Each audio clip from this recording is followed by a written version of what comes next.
June 4th. This is Project Director Jonathan Gray. It's been 5 months since Red last escaped containment, and we still have no idea where he is. It's theorized that his initial capture was part of a plot to free GOC members from the prison he was being put in. Not only did we not stop this plan, but I also managed to give away my position here at the Foundation. I still have my intelligence team tracking the GOC movements, but there's not much to go off of. I haven't said this in my logs yet, but I don't actually remember owning anything or living anywhere near the time of the incident. All I can remember is being at the lab. I don't know how to go about finding out who I used to be. DNA reports show that I have a unique sequence that renders it unrecognizable compared to normal humans, but at this point I guess that should be expected. I didn't have a phone when the Foundation found me, and facial recognition software isn't pulling up any matches. This causes me to worry about the nature of my original life. What am I forgetting? Why is there no trace of my existence? In the meantime, I have been fulfilling my duties here at the Optics Division.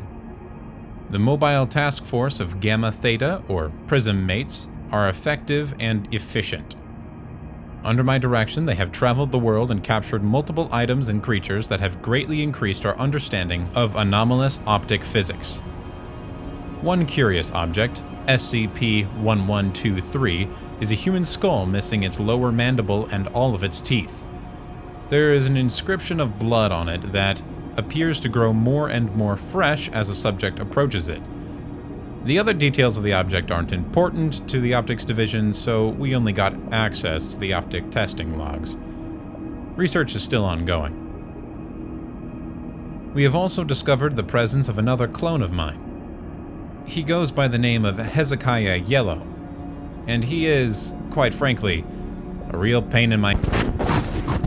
I was the first one to encounter him, actually. It was 3 a.m. at a local gas station.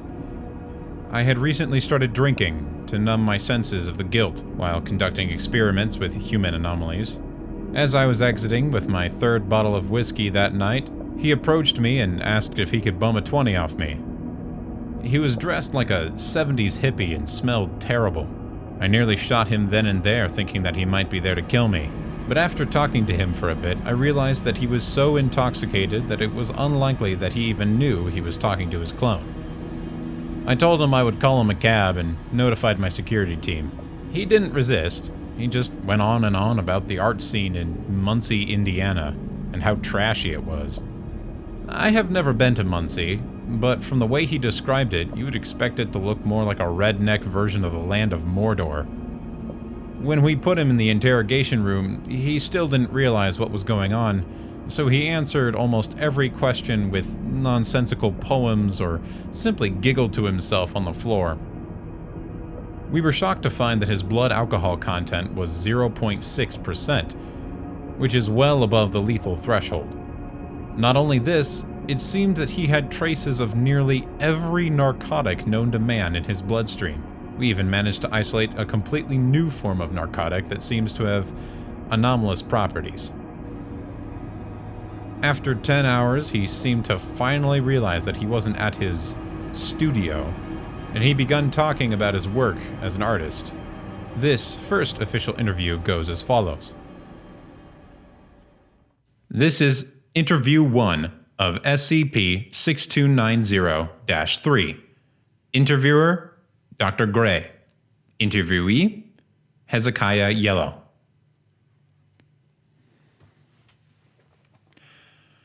Okay, Yellow. How are you feeling? I'm flying right now, but I'm cool, man. I can drive. Drive? Yeah, man. I'm good to drive. I can get home from here. Where is home? Man, it's over the philanthropic rainbow, man. It swirls in all of us and coils around our hearts, uniting us in one beautiful, continuous spectrum. Spectrum? What are you talking about? We've been split into different colors so that we can get out and experience the world in our own special ways, man. I live around the bend in the rainbow universe. Yellow, do you know who I am? I sure do. You're the color that needs to analyze, needs to study, needs to understand. Your eyes reflect your cold curiosity. How did you manage to find me outside the gas station at 3 a.m.? I didn't find you. You found me, man. I just wanted some money for burgers and fries and maybe some booze. The universe has a sense of humor, man. Fate is drawing you and me together. Have you encountered any of the other colors? Yeah, man, I met a few. But I don't remember when. The selfie makes it hard to keep memories. Sylphie? Oh, and you don't even know. That stuff will transport you to another dimension, man. You can astral project yourself into the cosmos and swim through the stars. And how do you get a hold of this stuff? Here's the secret, man. I made it. That's how I let people know that I'm cool. So, you make narcotics? No, man. I take narcotics. I make chemical art.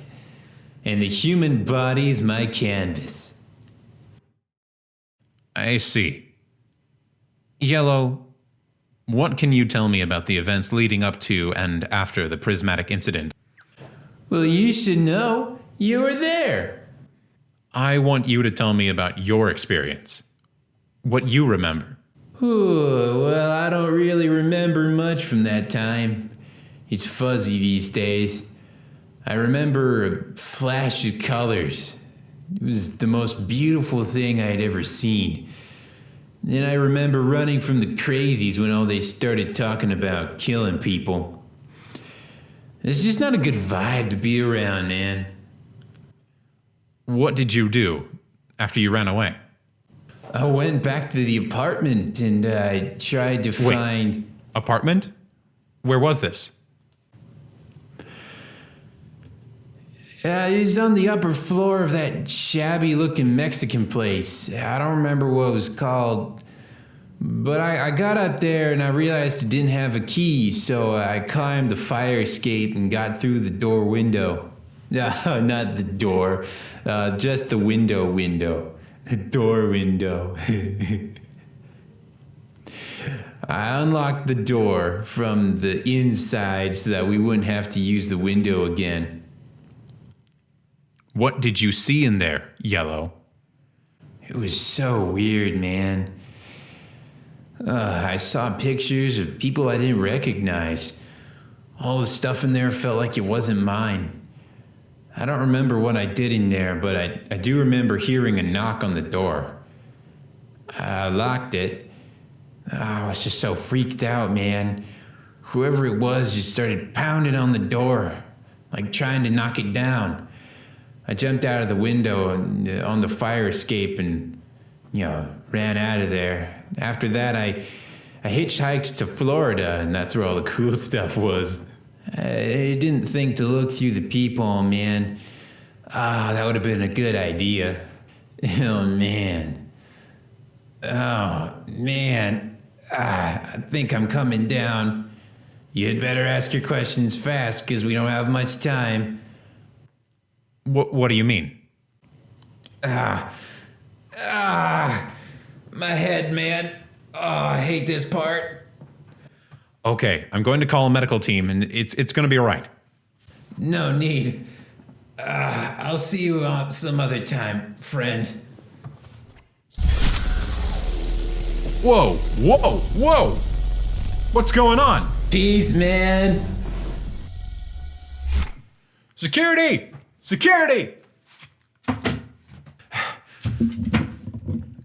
Damn it.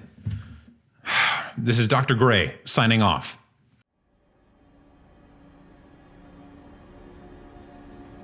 It appears that his ramblings about extra-dimensional travel may not have been an exaggeration. As he collapsed to the floor, a swirling portal manifested underneath him and closed after he fell through. Since then, we've managed to capture him in multiple countries. However, he always manages to escape due to these portals before I'm able to interview him again. He seems to be able to teleport anywhere around the world, but not to be able to control when and where. This, combined with his personality, makes him highly unpredictable and, frankly, a pain in my... We will continue to track him, but since we haven't found a way to contain him yet, we will simply observe and try to mitigate any damages he causes. It was later discovered that he is affiliated with the AWC, the Are We Cool Yet anomalous art organization. This is a loose group of artists that create anomalous and sometimes highly dangerous art pieces. Apparently, he views the making of narcotics and the effects they have on the human body as a form of art. I sent out a team to search for the apartment that Yellow described, but they found nothing. There were several dozen multi-level Mexican restaurants in the area where the incident happened. Incidentally, though, we discovered that there was a Mexican restaurant that had burned down around the same time as the incident. There's a chance that this could have been the place, but there aren't any records of tenants due to the absolute destruction of the leasing office. In our interview, he talked a lot about the spectrum and the rainbow. I can't help but wonder if his extra-dimensional abilities have allowed him to see something about mine and his situation. My name is Dr. Jonathan Gray, and I'm tired, and I need a drink.